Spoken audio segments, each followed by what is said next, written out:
ఇదంతా ట్రాష్ అండి. జల్లికట్టు ఏదో జరిగిందని చెప్పేసి పవన్ కళ్యాణ్ కూడా సేమ్ అదేలాగా ఇక్కడ చేయాలనుకుంటే అది చాలా తప్పు అది. వాళ్ళు వాళ్ళ సాంప్రదాయాలని గౌరవించుకుని వాళ్ళు చేస్తున్నారు. వాళ్ళు చేశారని చెప్పేసి కామైన విషయాన్ని మళ్ళీ ఇష్యూ చేయడం బిగ్ మిస్టేక్. ఇది కామైన ఇష్యూ అని కాదు, ఇది యాక్చువల్లీ పెద్ద ఇష్యూ ఫస్ట్ నుంచి ఉంది. ఈరోజు ఏదో స్టార్ట్ అయింది కాదు ఇది. మన ఆంధ్రప్రదేశ్లో తెలియదే ఉంది, ప్రతి ఒక్కడు నాయకుడే. ప్రతి పార్టీకి ఆంధ్రప్రదేశ్ ముందు ఒకటే అయినా కానీ ప్రతి స్పెషల్ స్టేటస్ మాత్రం కావాలి. ప్రతి పార్టీకి సపరేట్గా కావాలి. రాష్ట్రం ఒకటే కానీ సపరేట్గా కావాలి వాళ్ళకి, వాళ్ళ ప్రయోజనాల కోసం. రాష్ట్ర ప్రయోజనాల కోసం అవసరం లేదు. రాష్ట్ర ప్రయోజనాల కోసం వాళ్ళకి స్పెషల్ స్టేటస్ కావాలంటే వాళ్ళందరూ ఒకే వేదిక మీద వచ్చి మాట్లాడచ్చు కదా. పవన్ కళ్యాణ్ గారికి కావాలి. ఇప్పుడు ఏదో ఆయన చెన్నైలో చేశారని చెప్పి ఆయన చేయట్లేదు. ఆయన ఫస్ట్ నుంచి ఇదే మాట కట్టుబడి ఉన్నాడు. ఆయన ఫస్ట్ డే నుంచి చెప్తున్నాడు ఆయన కావాలని. ఒకళ్ళు కావాలంటే రాదు, ఇది అందరికీ కావాలి.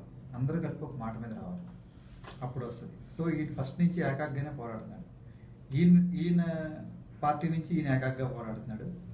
జగన్ పార్టీకి వాళ్ళకి కూడా కావాలి, స్పెషల్ స్టేటస్ కావాలి. వాళ్ళ ప్రయోజనాల కోసం అనుకోండి, లేకపోతే రాష్ట్ర ప్రయోజనాల కోసం ఇది అనుకోండి, వాళ్ళకి స్పెషల్ స్టేటస్ కావాలి. మన ఏపీ ప్రత్యేక హోదా అధ్యక్షుడు శివాజీ గారికి, చలసాని శ్రీనివాసరావు గారికి కూడా స్పెషల్ స్టేటస్ కావాలి. వాళ్ళ లెవెల్లో వాళ్ళకి సొంతానికి వాళ్ళకి కావాలి. అంతే తప్ప రాష్ట్రానికి ప్రయోజనాలు దృష్టి పెట్టుకునే అవసరం లేదు. వాళ్ళు ఏం కార్యక్రమాలు చేశారు ఇప్పుడు వచ్చి సెపరేట్గా వాళ్ళు ఏదో ఒక గంట 2 గంటలు ఏదో కార్యక్రమాలు చేస్తారు, అక్కడ అది క్లోజ్, అది ఢిల్లీ వరకు వెళ్ళదు. పవన్ కళ్యాణ్ గారు తీసుకుంటే ఆయన సెపరేట్గా చేస్తారు. ఇప్పుడు 3 పెడుతున్నారంటే చేస్తున్నారు, బాగానే ఉంది. సెపరేట్గా 4-5 గొంతులు వినిపిస్తే ఎవరికి వినిపించదు, మీ గొంతు మీకే వినిపిస్తుంది. అందరూ కలిపి డిస్కస్ చేసుకుని ఒకే వేదిక పైకి వచ్చి మాట్లాడితే అప్పుడే ఆ గొంతు ఢిల్లీ వరకు వినిపెడుతుంది. అది నా అభిప్రాయం. డూ యూ థింక్ ఇట్స్ జరుగుతుందని మీరు అనుకుంటారా?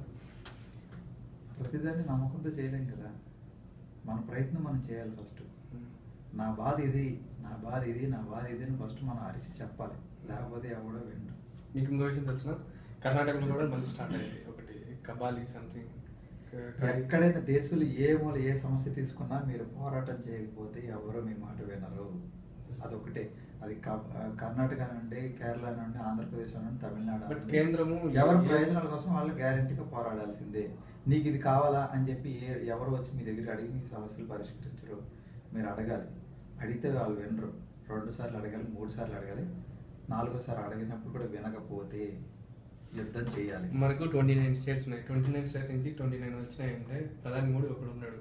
ఆయన ఎంతమందికి న్యాయం చేయగలుగుతాడు? అందరికీ చేయాలి. జెన్యూన్ ఇష్యూ అన్నప్పుడు గ్యారంటీగా చేసి తీరాల్సిందే. అందులో there is no question about it. వాళ్ళు ప్రత్యేక హోదా కోసం వాళ్ళ దగ్గర వాళ్ళ క్లారిటీ ఉంది. ప్రత్యేక హోదా ఎప్పుడు ఇస్తున్నారు? అది ఒక ఏడాది ప్రాంతం అయి ఉండాలి, చాలా వెనుకబడిన ప్రాంతం అయి ఉండాలి.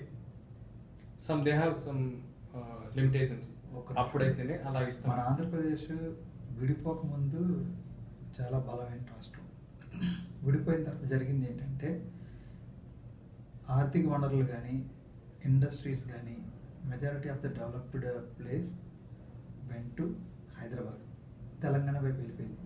ఆంధ్రప్రదేశ్ డివైడ్ అయిన తర్వాత ఆంధ్రప్రదేశ్ దగ్గర రిసోర్సెస్ ఉన్నాయి కానీ దాన్ని మెటీరియలైజ్ చేయడానికి మనీ లేదు మన దగ్గర.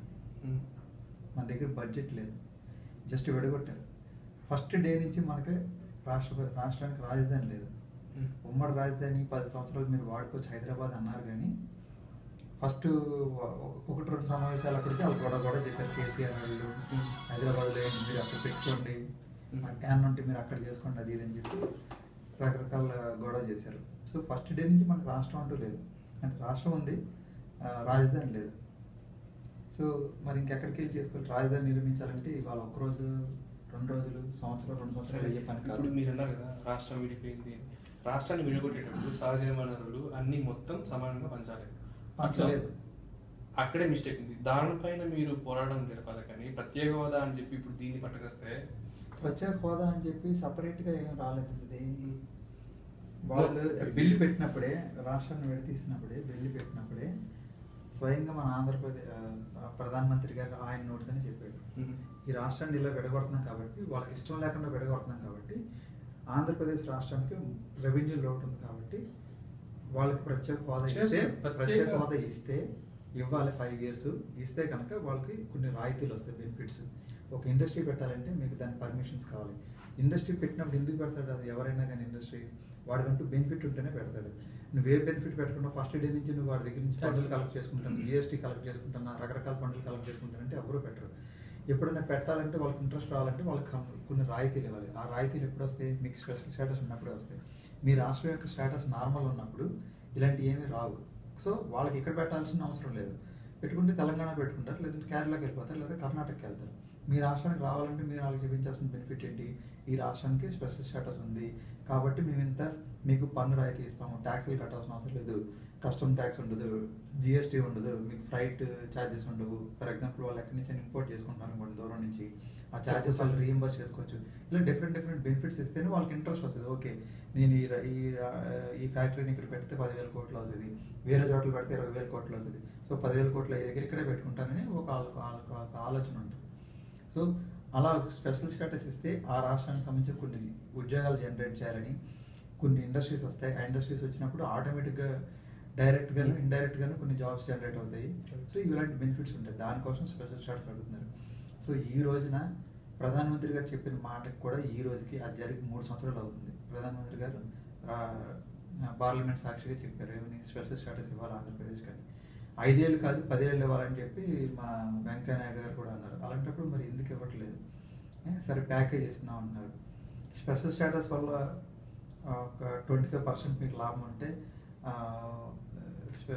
ప్యాకేజ్ వల్ల మీకు ఇంత పర్సెంటేజ్ లాభం ఉంటుంది అంటున్నారు. అవసరం లేదు సార్ మాకు అవన్నీ. మాకు కావాల్సింది మాకు ఏదైతే స్పెషల్ స్టేటస్ ఉందో దాని ద్వారా తక్కువ వచ్చినా మాకేం పర్వాలేదు, మాకు అదే కావాలి. మీరు ఎందుకు దాన్ని మార్చి ఇవ్వాలనుకుంటున్నారు? అది ఎక్కువైతే కనుక మాకు ఎందుకు ఇంకా బెనిఫిట్స్ రావట్లేదు? మీరు ఇచ్చిన ప్యాకేజీ ఎక్కడ వాడారు, దేనికి యూజ్ చేశారు, అదేమీ తెలియదు. ఏ రాష్ట్రం నుంచి ఏ ముఖ్యమంత్రి క్లియర్గా దేని గురించి చెప్పట్లేదు. సో ప్రజలకి ఎన్ని డౌట్స్ ఉన్నాయి కాబట్టి వాళ్ళు పోరాడాలనుకుంటున్నారు. ప్రతి పోరాటం కూడా అసహనం నుంచి వస్తుంది. ప్రజల్లో అసహనం పెరిగిపోయింది కాబట్టి ఇవన్నీ స్టార్ట్ అవుతున్నాయి.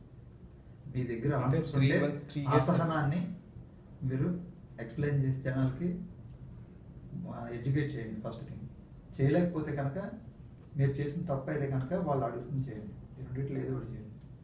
బట్ ఏదో ఒకటి చేయండి. ఏదో ఒకటి చేయాలి. సూపర్.